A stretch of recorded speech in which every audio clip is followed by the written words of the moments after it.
You've landed in the confidence zone with Susan Axelrod, the confidence coach.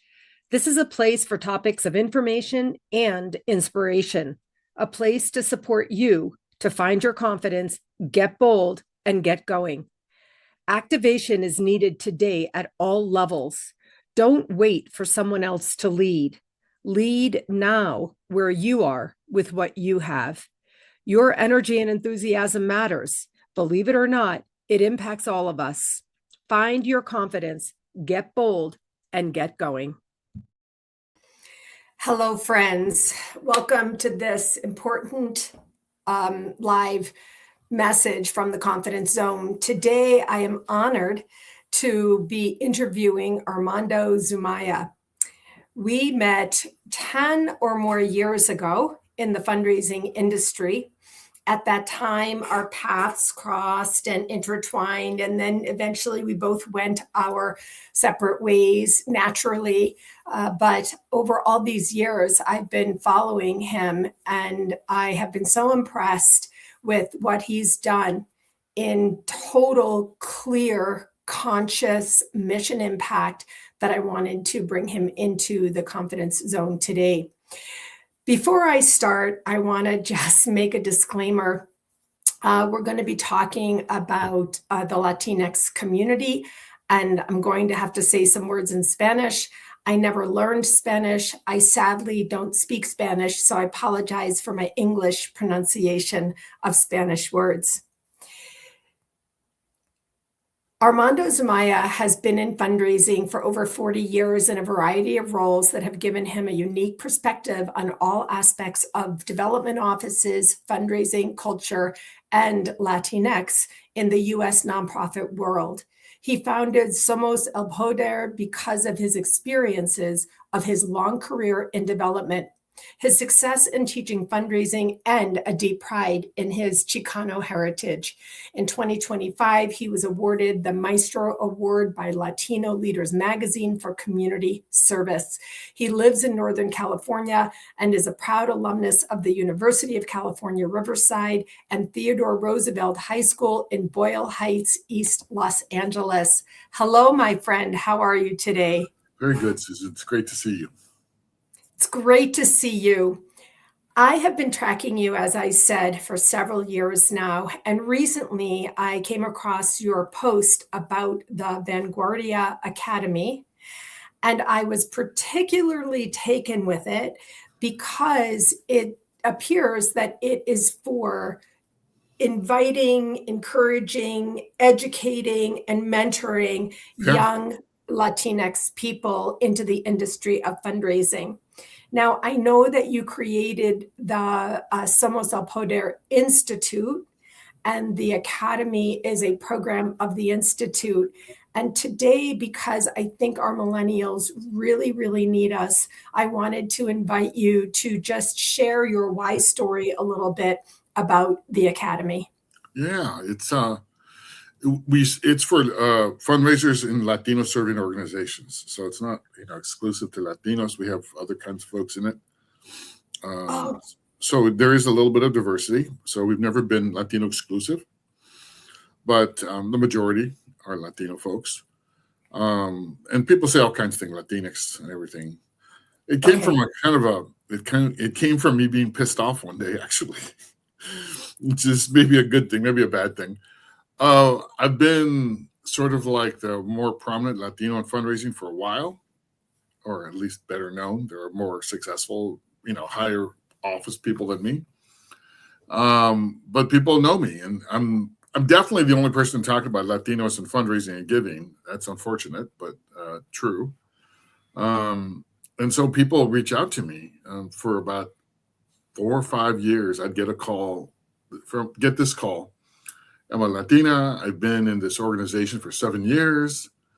I'm an assistant director of development, associate director of development. Whatever. My white girl boss leaves. They won't let me apply because even though I've done her job now for 6 months, because I'm not trained, I have no certification or anything. And then they hire another white girl boss and then push the button, repeat. A year she leaves. Same thing happens again. I can't go up. What do I do?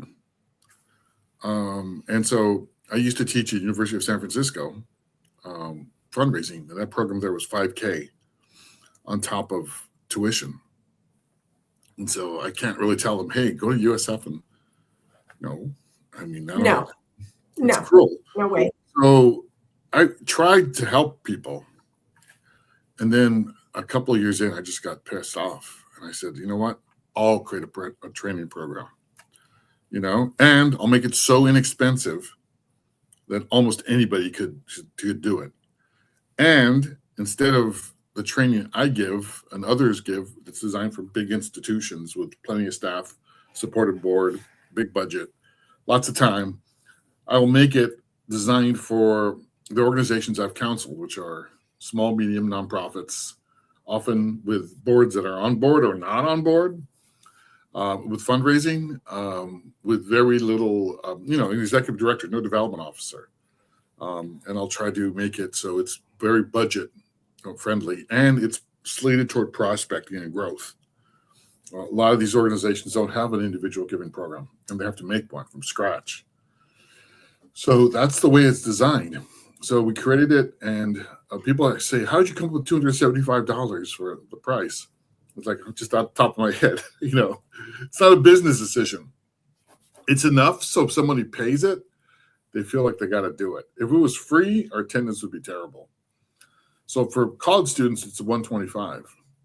And again, this isn't, I've had so many people, obnoxious people say, oh, you need to make it a business. You need to make it profitable. It's like, it's not about profit.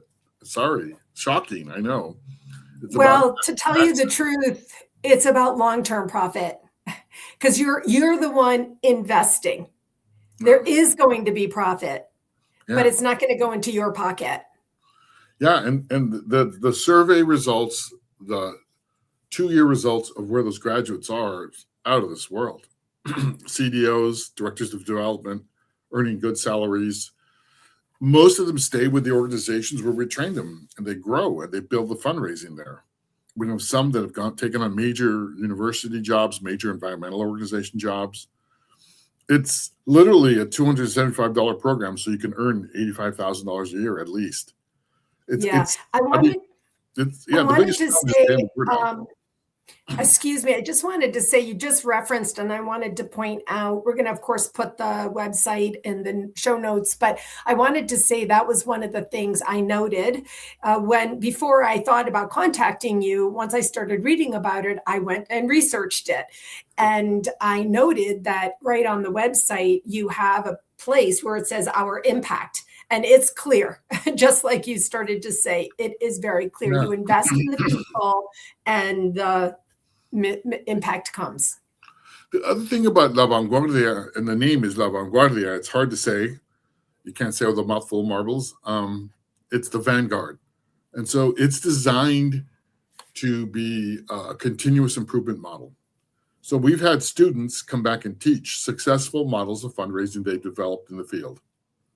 So it's not designed to be, oh, Armando knows everything. He's going to impart his wisdom upon you. Nonsense. It's about, people at Vanguard, they're cutting the path through the jungle. They're figuring out Latino philanthropy. They're figuring how our people can give, what's culturally competent, what's working. And we work to curate. If we were staff better, we'd probably do more of this. But we're working to curate and identify those practices. People have very successful fundraising, and they don't tell us. It drives us crazy. Oh my gosh. We just like lots of head slapping going on. It's like, oh, wait, you raised how much? With our training? And you didn't tell us. How come? Oh, I don't know. Happens on a weekly basis. Well, Armando, I'm a confidence coach. And one of the reasons they didn't tell you is because they think, because they were told and taught that it's arrogant to boast. And I'm here to say it's not arrogant, it's confidence to share the wisdom that you've learned. Right. So I get it. Especially with Latinos, where humble is a huge virtue. And with women, it's definitely worse. I don't know what your practice is with this or experience. But and so the idea is that they learn and come back and be the creators, the cohort. I want long after I'm gone, I want this whole group of people who created something and who know each other. So we're trying to create more alumni association cliquishness. The cohorts do compete with each other. We've had 5 cohorts that we're recruiting for the 6th cohort right now. Wow. The first cohort thinks they're all that, and the 4th cohort thinks they're better. It's kind of cute. We've got about 120 graduates in total. Wow. It's this program. It doesn't need it's very easy to do. It's very straightforward. We need a funder because marketing is our biggest challenge. We've done this on a shoestring. I've had people tell me we couldn't do it because of this and this. I'm like, it's nonsense. I have the trainers. I have an awesome board that trains. They're all 20 I saw your board. I read every one of their bios, and I thought, you go and you go and you go and you go. I mean, it's so good. Yeah, I have a lot of questions to ask you, but let me just start with this for now. We only have a few more minutes. This conversation is happening in the end of 2025. You've had 120 graduates since you've started. I would like to ask, what are your goals for 2026 and 2027?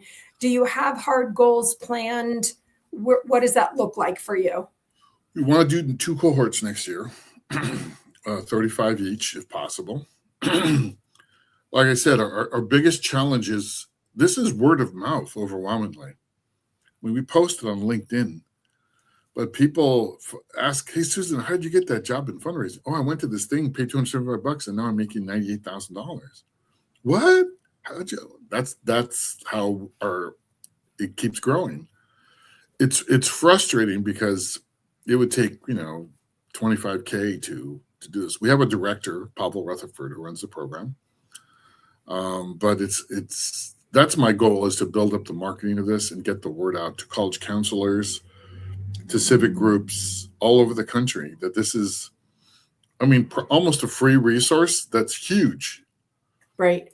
And you know how much fundraising training costs across the country. Of course.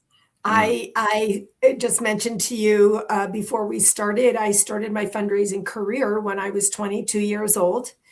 And I was a hardcore career professional for 30 years, certified in the industry, lots of professional development, my whole library of books in my office, my personal library of books. And yeah, all of it costs money.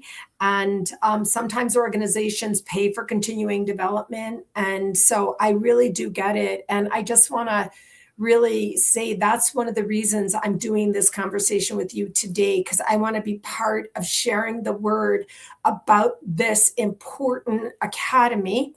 The Institute is important. The Institute's mission is the advancement of Latinx in the U.S. today. It says we believe in the inherent strength, ingenuity, and self-reliance of our people to solve their challenges. I love this, Armando. As a Jew myself, I support the Jewish community. I co-founded an organization for Jewish girls. That's where I give my money to, my support. I'm the strategic advisor for many, many years, no charge, etc. And so I really appreciate what you're doing. I want to let you know that I'm going to put my money where my mouth is. I'm going to sponsor one college student in the academy. And because I am moved, I do have my priority giving, which we teach, as you know. I do have my priority giving, but I am going to do this, and I'll talk to you about that offline. But I want to say here and now, if anybody has seen this conversation and you are moved to support a college student at $125 or a young professional at $275, $275, maybe if you talk to Armando, you could make that in 2 payments if you can afford that. I want to invite you to join us. This is not fluff. This is undoubtedly life-changing and possibly even life-saving activity Yeah. that is a small investment with a massive outcome. So I want to let you go now, but I think that we should have another conversation I'd and love to. plan. This is my short form version of conversation, but I feel like I'd like to invite you to invite a couple of young professional graduates, Oh, and yeah. let's do a long form panel discussion so we can continue to be part of a solution that is vitally and desperately needed. I feel emotional right now at the need for this. And so I want to thank you for surviving your own personal life, which we all have, Yeah. to persevere in this effort and endeavor. And I want to wish you the very best with your continued success. We say mil gracias. Thank you so much. Thank you for being part of this. Thank you for supporting it. And thank you for, you're a rare woman, Susan, that you have a vision and you see things. A lot of well-educated, intelligent people don't. I think this program is a no-brainer. You can see it and go, oh, wow, okay, that's important. Yeah. You got something extra there that other folks don't. Thank Maybe you it's so much. experience, maybe it's heart, but I'm very happy for that. And yeah, it's an urgent time now with our people being snatched off the streets. With I can't go to the market without looking over my shoulder because of the way I look. I feel the pain of this every day. I am not fooling around. It is not hyperbolic, and it is one of the reasons I want to support this. So just tell our viewers and listeners where they can find you. Sure. Look under somoselpoder.org, SOMOSELPODER.org. My email is my first name at the name of the organization. Right. Oh, it's right there on the screen. Somoselpoder.org. And I answer all my emails same day. I'm not one of those people who, leave you for 3 years and get back to you. And so please, if you know somebody, if you want to, spread this around, it's all well-intentioned. There's no business plan. There's no scam. It's about helping people and helping communities too. Well, like I said, I've been following you for 10 years, so I know you're the real deal. So my friend, I'm going to let you go now. I'm going to see you again soon, and let's go. All right. Thanks, Susan. I'll talk to you later. Okay. Bye-bye. Bye-bye.